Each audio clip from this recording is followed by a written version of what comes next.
የእስር ዜና ቲክቶከሩና ድምፃዊው ጆሲ በፖሊስ ቁጥጥር ስር ዋለ።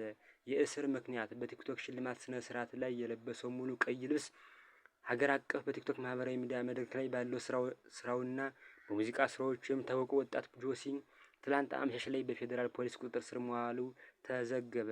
ሪፖርቶቹ እንደሚያመለክቱት የጆሲ መታሰር ምክንያት በቅርቡ በተካሄደው የቲክቶክ ሽልማት ወይም ቲክቶክ ክሬቲቭ አዋርድ ስነ ስርዓት ላይ ሙሉ ቀይ ቀለም ያለው ልብስ ለብሶ መቅረቡ ነው።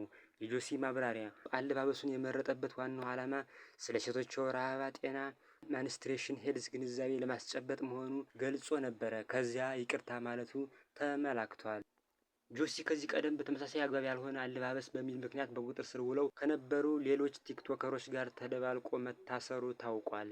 የፌዴራል ፖሊስ ከዚህ ቀደም ቲክቶክ ሽልማት ስነ ስርዓት ላይ የታዩ ከባህል የወጡ የአለባበስ ጉዳዮችን እየመረመረ መሆኑን ፍንጭ ሰጥቶ የነበረ ሲሆን አሁን የተወሰደው እርምጃ የዚያ ክትትል አካል እንደሆነ ተዘግቧል።